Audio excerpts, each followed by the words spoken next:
Welcome, the Lord's chosen. Most people don't hate intelligence. They hate what intelligence makes them feel about themselves. Here's the part nobody says out loud. You're not being rejected because you're rude, antisocial, or trying to act superior. You're being resisted because you refuse to shrink your thinking to make social life easier for everyone else. You walked into rooms as yourself, fully formed, mentally present and unedited, and that alone disrupted the unspoken agreement that everyone should stay comfortably average. There is a quiet social rule most people live by. Don't make anyone feel exposed. Laugh at the joke even if it's stupid. Nod even if it makes no sense. Play confused so no one feels slow. Dumb yourself down so the group stays relaxed. It's not written anywhere, but it's enforced everywhere, and the moment you break it, the mood shifts. Suddenly, you're too serious, too intense, or my personal favorite, you think too much, as if thinking were a character flaw and not the entire point of having a brain. Here's a fact that makes this even clearer. Studies on social conformity show that people feel more psychological safety around those who mirror their level of understanding, not those who exceed it. Translation: it's not that you're wrong, it's that you're inconvenient. Your clarity creates pressure, your awareness raises the standard, and your refusal to pretend creates an awkward silence where people are forced to meet themselves or get irritated and blame you instead. Add a little humor to this, because it's almost ridiculous. You could be standing there, minding your business, saying absolutely nothing, and still somehow be accused of doing too much. Congratulations. You've reached a level of self-awareness where your existence alone is considered a social disturbance. This conversation isn't about being superior. It's about being unwilling to self-betray for comfort. It's about understanding why your refusal to dumb yourself down doesn't just confuse people. It quietly angers them. And once you see this clearly, you'll stop trying to fix a problem that was never yours to begin with. Number 1, your clarity exposes how much of their personality is performance. Most people are not living as themselves. They are managing impressions. They adjust their tone, soften their opinions, pretend to agree, laugh a little louder than they mean to, and dull their thinking just enough to stay included. It becomes second nature. Over time, that performance feels like identity. Then you walk in, clear, grounded and mentally awake, and something uncomfortable happens. Without trying, you highlight how much effort everyone else is putting into pretending. Your clarity isn't loud. It's not aggressive. It's not even confrontational. That's what makes it dangerous. You don't scramble for approval. You don't overreact to fit the mood. You don't pretend confusion to keep the peace. You respond honestly, think fully, and move through conversations without constantly adjusting yourself.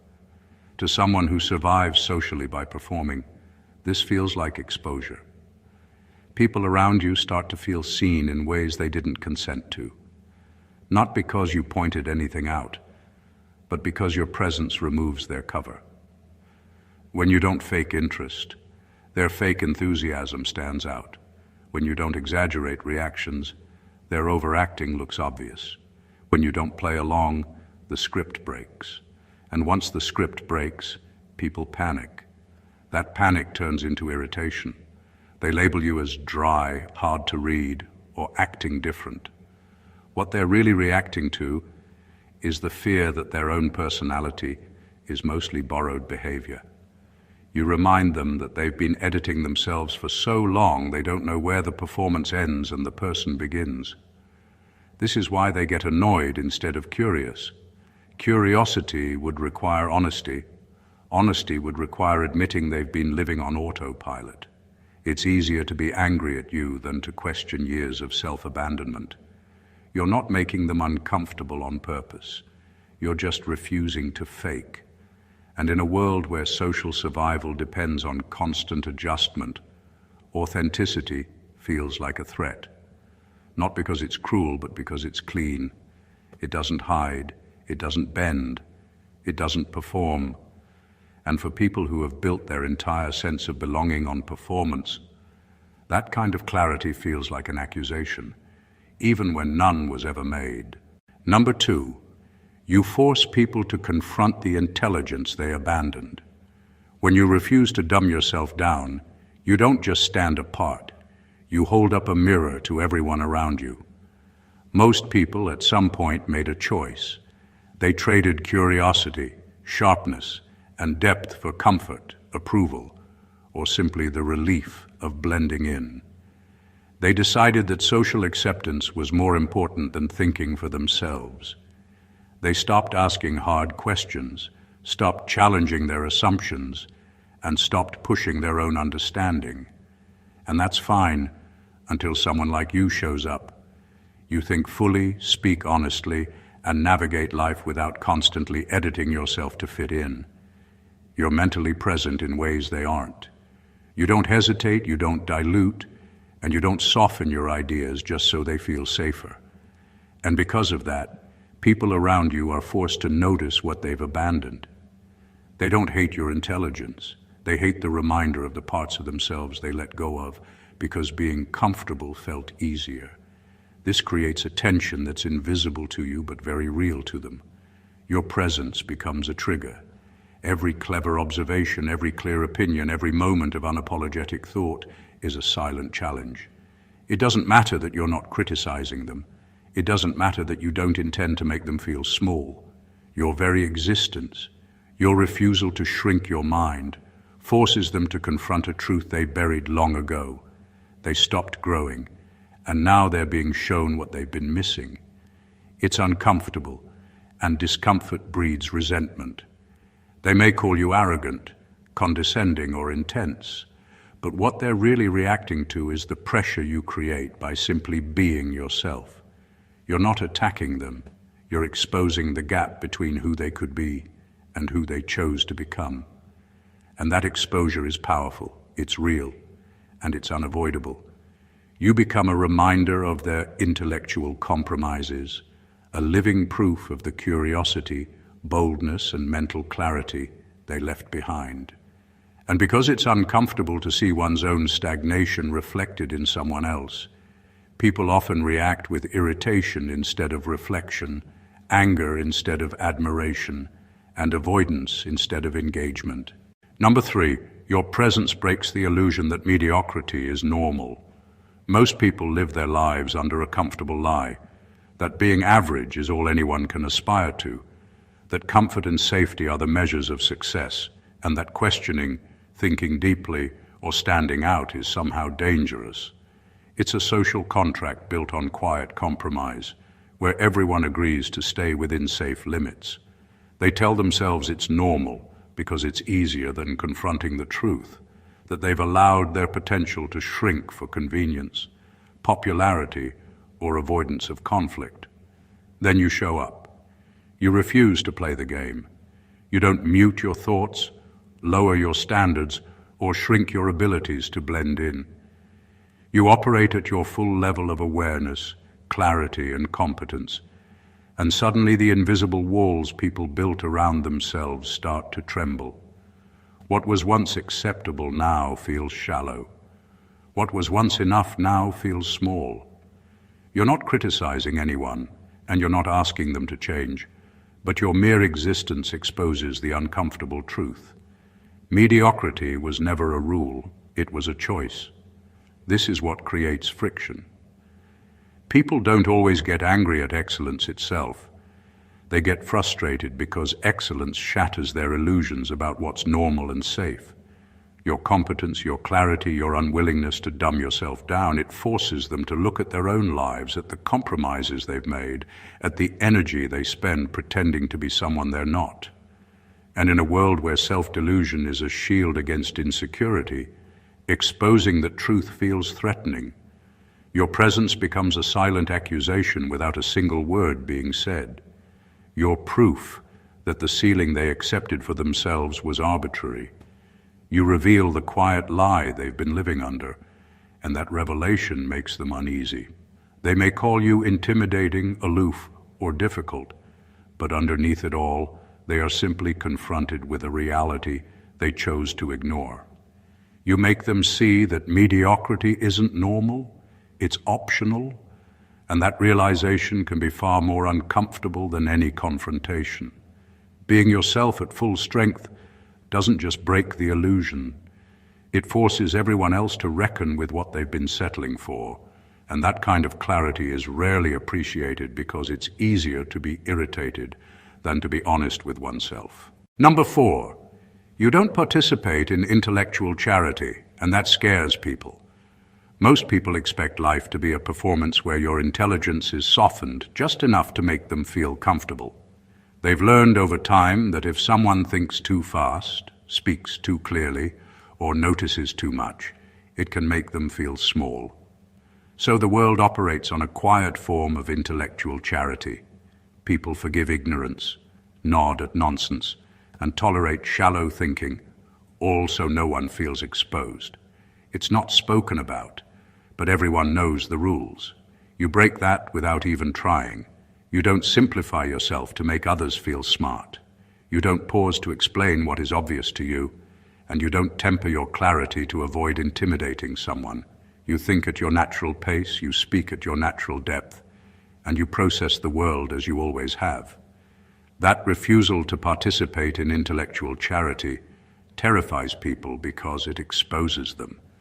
When you don't bend, people are forced to face the gap between your level of awareness and their own. It's uncomfortable because they've been pretending for so long that it doesn't exist.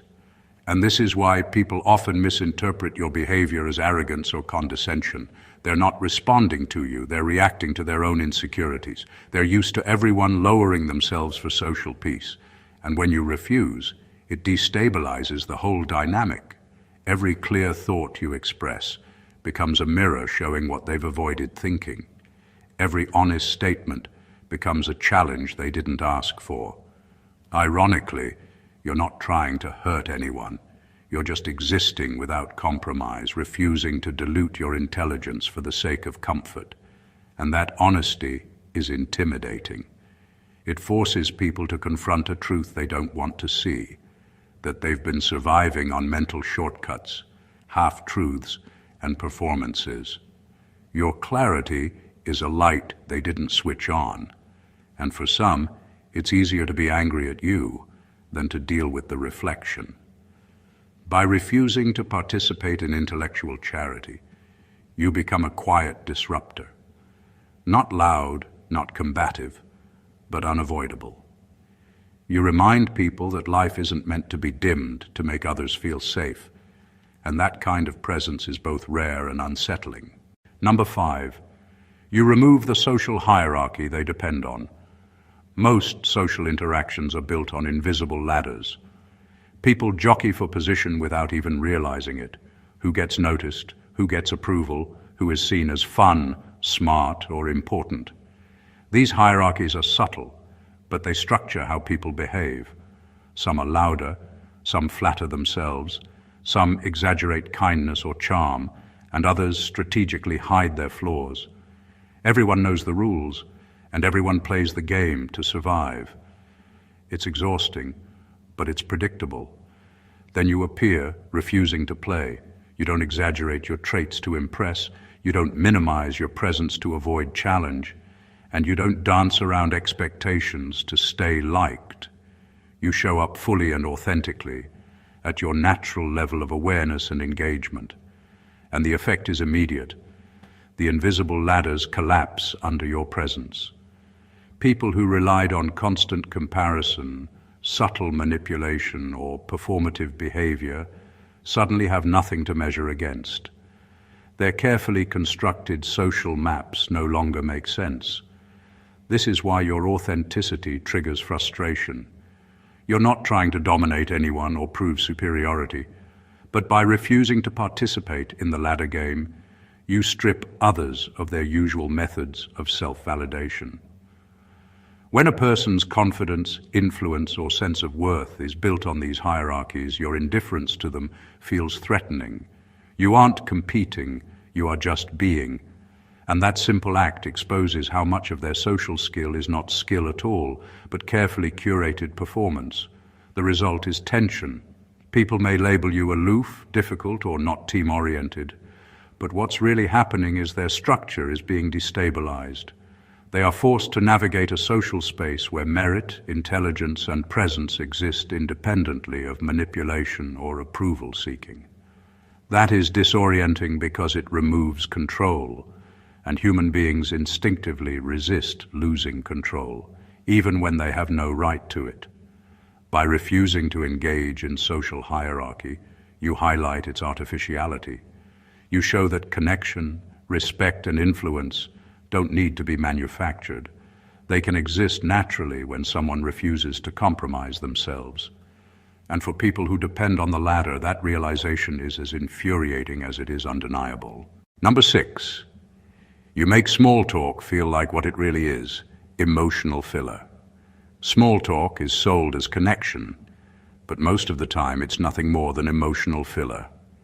It's a social lubricant designed to keep people comfortable, to distract them from the fact that most interactions are shallow, and to prevent anyone from having to face the reality of who they really are.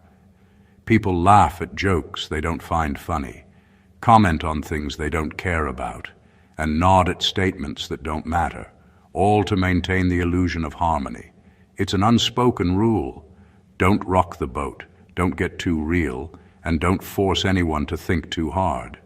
You break that without meaning to. You don't fake interest, you don't inflate reactions, and you don't pretend that filler is meaningful. You respond authentically, you engage with depth, you speak and listen at your natural level of awareness, and suddenly everyone around you notices the gap. The scripted flow of small talk falters. The jokes feel empty, the comments feel shallow, and the smiles feel forced. What used to be comfortable background noise now feels exposed. People don't usually react with curiosity. They react with irritation because they've built their social lives on the assumption that filler is enough. Your refusal to participate in that makes them confront the hollowness they've been avoiding. Every conversation becomes a subtle test. Can they keep up, or do they crumble under the pressure of your clarity? And even when they can keep up, it's uncomfortable.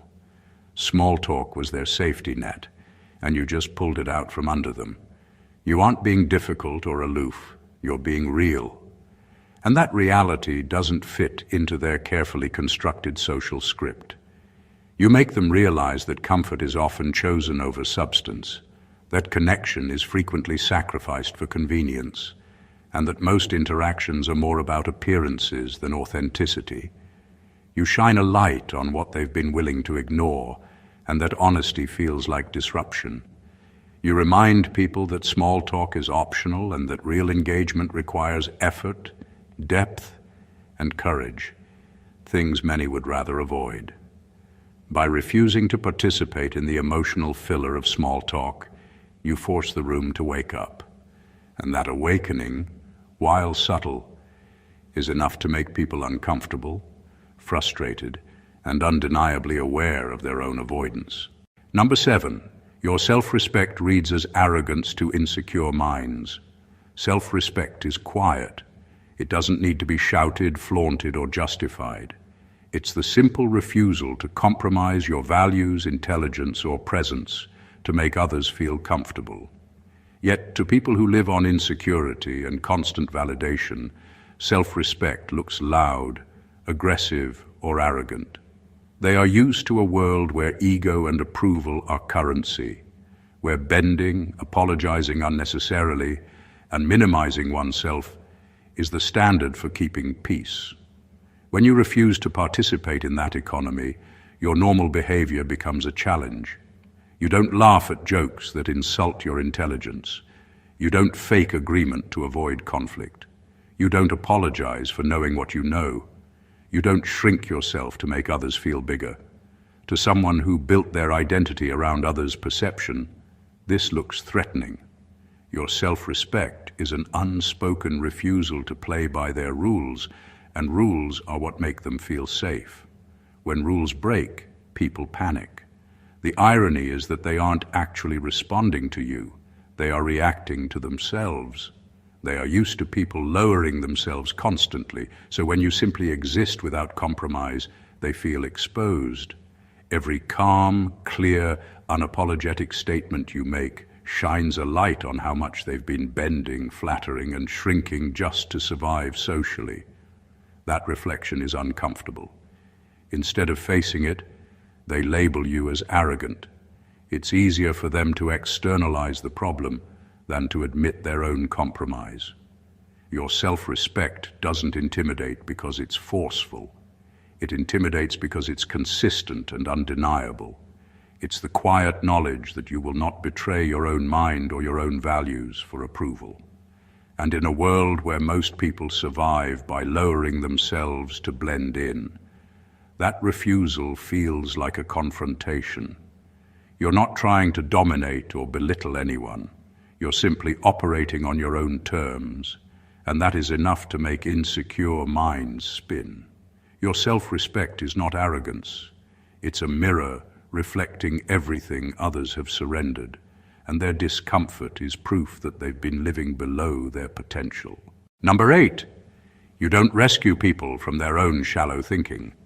Most people have grown comfortable with their mental shortcuts, half-truths, and shallow observations. Over time, they've trained themselves to avoid deep thought because it's uncomfortable, inconvenient, or simply unnecessary for the life they've built. The world around them adjusts to accommodate this. People laugh along, nod along, and provide constant reassurance so that no one feels challenged, and everyone maintains the illusion that what they think and say is enough. You break that without trying. You don't slow down your thought process to match theirs. You don't dumb down your ideas, over-explain concepts, or tiptoe around gaps in understanding. You let your clarity exist fully, even if it exposes theirs. This isn't cruelty, it's honesty. And that honesty makes people uncomfortable because it forces them to recognize the limits of their own thinking. They're not used to having someone operate on a level they haven't bothered to maintain, and your presence makes that difference impossible to ignore. They expect you to adjust, to rescue them from the discomfort of realization. If you were polite or careful, you could cushion the blow, simplify, explain, nod, or pause to let them catch up. But you don't. You operate at your natural level of understanding and leave them to confront the gap on their own. That refusal to act as a crutch feels threatening to those who rely on intellectual charity to feel competent. They interpret your clarity as judgment, even though you never judge. You just refuse to rescue. This is why people often react defensively. They might call you cold, condescending, or too much, because facing their own superficial thinking is uncomfortable. It's easier to externalize frustration onto you than to admit that they've tolerated mental laziness for far too long. Your refusal to rescue people from shallow thinking forces accountability, even if they hate it. You remind them that growth isn't optional for life to be real, and that mental effort isn't negotiable for respect. And that reminder, while simple in its execution, is a disruption for anyone who has spent years surviving comfortably beneath their potential. Your presence is a silent challenge, and that makes you unforgettable. Number 9, you disrupt their emotional economy. Most people manage life through a delicate balance of comfort, avoidance, and validation. They have invisible rules about what they can feel, what they can express, and how others should behave so that their sense of stability isn't threatened. Relationships, conversations, even casual interactions are often built on this unspoken emotional economy. Everyone gives just enough to keep the balance, and no one rocks the boat too hard. It's predictable, manageable, and safe. Then you appear fully aware and unwilling to compromise. You don't adjust your energy to soothe insecurities. You don't pretend ignorance to make others feel smart. You don't suppress honesty to avoid making anyone uncomfortable. You are fully present in mind, body, and emotion, and your consistency exposes the delicate, artificial balance everyone else has been depending on. Suddenly, the emotional rules they've been following no longer apply, and the stability they relied on feels fragile. This disruption is invisible, but it is powerful. People around you start to feel smaller, more vulnerable and unsettled, even if you've done nothing to attack them directly. Your presence alone forces them to confront the parts of themselves they've hidden or ignored, the shortcuts, the compromises, the fears, and the weaknesses. They weren't used to seeing those parts reflected back without judgment, and the lack of protection feels threatening. The frustration they express isn't about you. It's about the imbalance you create in their world. They are not angry at your authenticity. They are angry that your authenticity highlights their own inconsistencies. You shine a light on every insecurity they've been ignoring, every lie they've been telling themselves, and every standard they've avoided meeting. By refusing to soften, dilute, or adjust for their comfort, you make them confront reality. You remind them that emotional manipulation, avoidance, and compromise are not the same as strength or stability. And that kind of disruption, while silent and subtle, is unavoidable. You make them feel whether they like it or not, and in a world where most people hide from feelings, that is more unsettling than any confrontation could ever be. Number 10, you refuse to confuse likability with authenticity. Most people have been taught, quietly but relentlessly, that being liked requires compromise. Smile when you don't feel like it. Nod when you disagree. Pretend ignorance when you actually know. Adjust your personality, tone, and opinions so others can feel comfortable. Over time, this becomes a habit, and many lose track of where their true self ends and their performance begins. They confuse approval with worth, popularity with respect, and convenience with integrity. You don't. You show up fully as yourself, unfiltered, unapologetic, and unwilling to bend just to be liked. You don't shrink, dilute, or tiptoe. You engage honestly, speak clearly, and act consistently with your own values, no matter who is watching. That level of authenticity is rare, and it's disorienting to people who built their lives around being palatable. They are so accustomed to managing perceptions that encountering someone who doesn't manage them feels like a confrontation, even though you aren't trying to confront anyone. Your refusal to prioritize likability exposes an uncomfortable truth. Most people's social armor is not about charm or personality. It's about protection. It shields them from criticism, discomfort, and the demand to be real. When you operate outside of that system, you force them to recognize the compromises they've accepted in order to be safe or liked. And that recognition isn't pleasant. This is why you are often misunderstood. You're labeled as cold, difficult, or arrogant, not because you are those things, but because your authenticity challenges the way others measure themselves. They are forced to confront the fact that liking someone isn't the same as respecting them, and being accepted isn't the same as being true. By refusing to confuse likability with authenticity, you set a new standard. You show that connection, influence, and respect don't require deception or compromise. Your presence reminds people that being yourself is not negotiable, and that trying to bend for approval is a choice, not a necessity. That clarity is unsettling, but it is also undeniable. It's rare, it's uncompromising, and it cannot be ignored. Number 11, you don't translate your depth into entertainment. Most people are comfortable with intelligence only when it's packaged for consumption. They like it when someone is witty, flashy, dramatic, or entertaining, because then depth becomes something safe, digestible, and fun. If intelligence comes raw, quiet, consistent, unapologetic, they feel exposed. They are used to performances where complexity is made palatable. Depth is acceptable only when it's a show, a product, or a distraction, not when it exists naturally and unedited.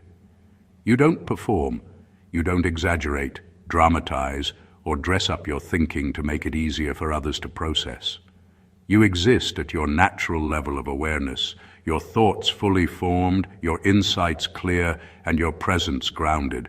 You don't convert understanding into jokes, stories, or spectacle for approval. You are simply being, thinking, and speaking as you always do. That kind of raw authenticity is rare, and it makes people uncomfortable because it doesn't fit into the usual social framework. Your depth exposes a truth most people avoid, that they are used to consuming intelligence, not engaging with it. They rely on entertainment to make complexity palatable, and they avoid facing real thought because it requires effort, reflection, and sometimes uncomfortable self-awareness. When you don't translate your depth into a show, you disrupt that system. You force them to meet reality on your terms, and that can be unsettling. This is why you're often misunderstood. People may call you serious, intense, or even boring because they can't process someone whose intelligence doesn't serve their need for stimulation or reassurance. They are reacting not to you, but to the gap between what they are comfortable with and what you naturally offer. They are forced to reckon with the fact that depth doesn't need to be entertaining to exist, and that real intelligence doesn't require validation to be valuable. By refusing to translate your depth into entertainment, you create a presence that is rare and unavoidable. You remind people that true awareness isn't performative, that clarity doesn't need applause, and that the quiet, unedited mind is far more powerful than any performance could ever be. It's subtle, disruptive, and impossible to ignore.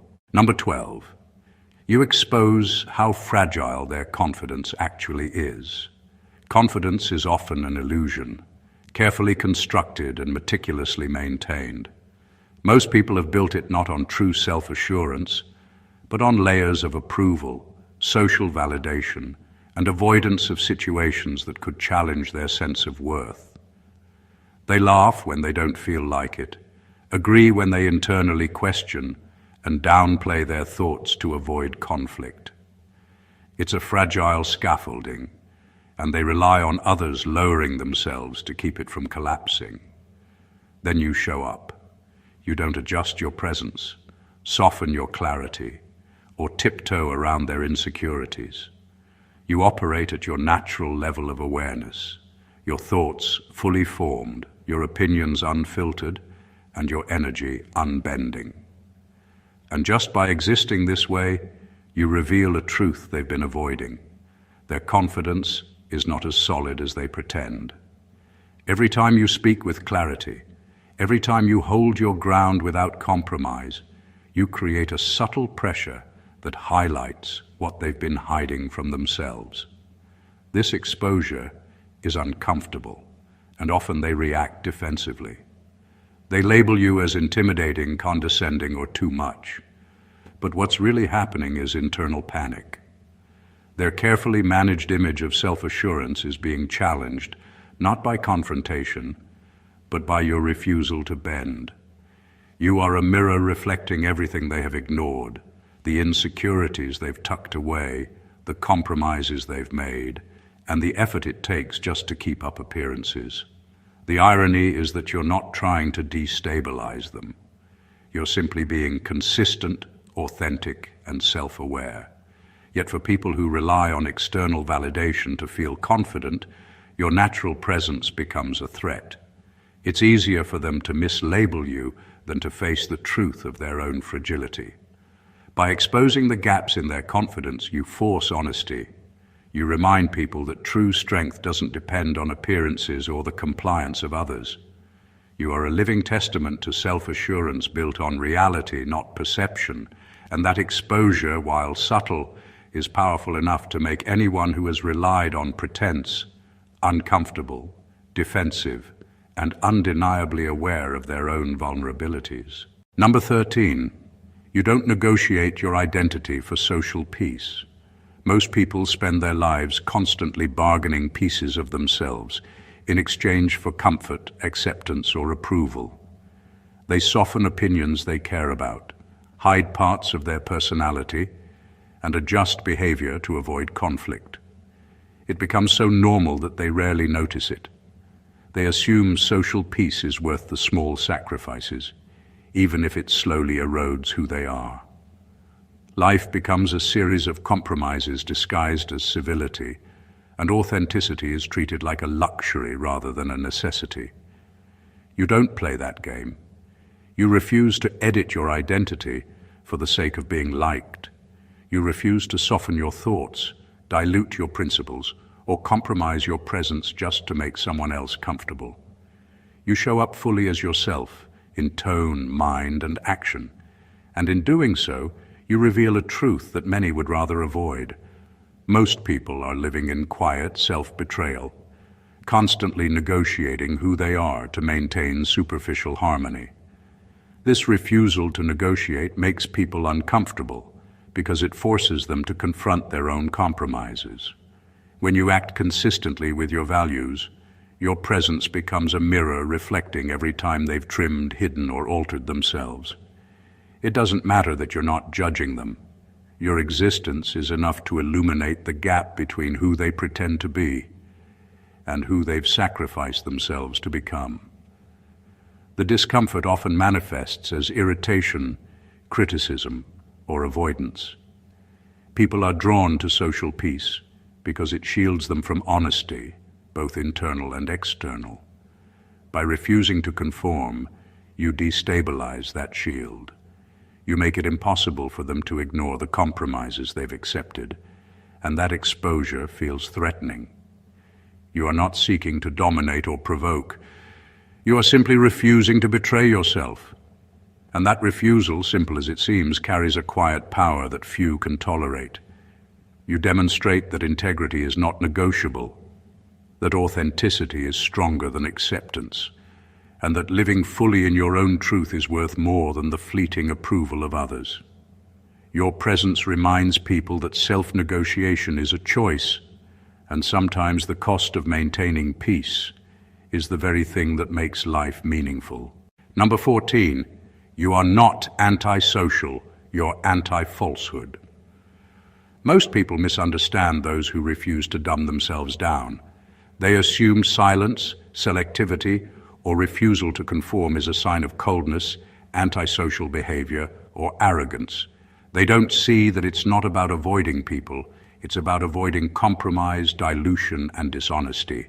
You are not retreating from society, you are retreating from pretense, from the constant expectation to soften, adjust, or perform in order to make others comfortable. You are unwilling to trade your authenticity for social ease, and that alone confuses and frustrates people. You don't pretend to be interested in trivial conversations. You don't exaggerate reactions to fit a mood. You don't bend your personality to accommodate someone else's insecurities. You show up as your full, unedited self, and that is enough to disrupt the social norms most people take for granted. The world expects constant compromise. People anticipate that you will lower your awareness, hide your intelligence, or modify your reactions just to keep interactions smooth. You refuse, and that refusal forces them to face their own reliance on falsehoods. Your presence, calm and unwavering, reveals a simple truth. Honesty doesn't need applause, clarity doesn't need validation, and authenticity doesn't require compromise. And that truth is uncomfortable for anyone who has been living behind a mask. They feel exposed, irritated, and even threatened. But none of it is about you. It's about the tension between your integrity and their habit of self-betrayal. You are not anti-social, you are anti-falsehood. You are selective because you value reality over comfort, substance over entertainment, and truth over convenience. You demonstrate that real connection doesn't require lowering oneself. That influence doesn't require deception, and that presence is powerful when it is unfiltered. People may mistake your clarity for distance, but it is actually a choice to exist fully, without compromise, and to refuse the world's invitation to betray who you are.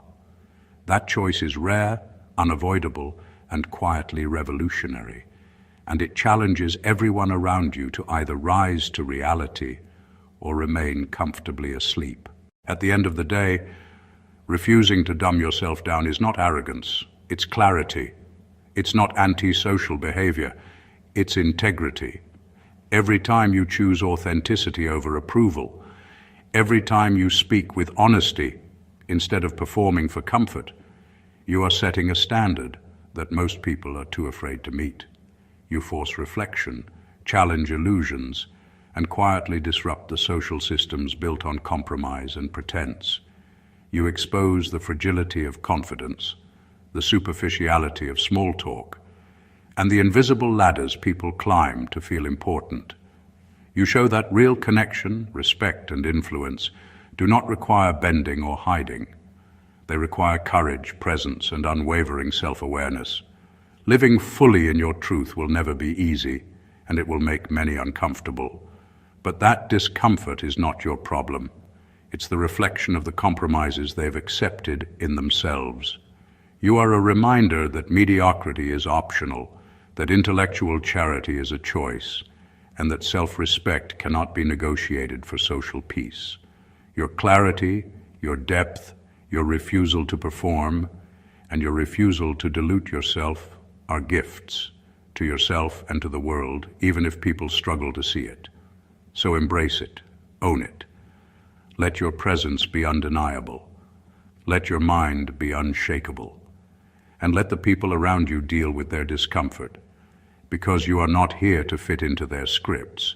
You are here to live your own. If this message hit home, make sure to subscribe to the channel, like the video, comment below with your thoughts, and share it with someone who needs to hear this truth. Your support helps us keep uncovering the realities most people are too scared to face. Stay blessed always.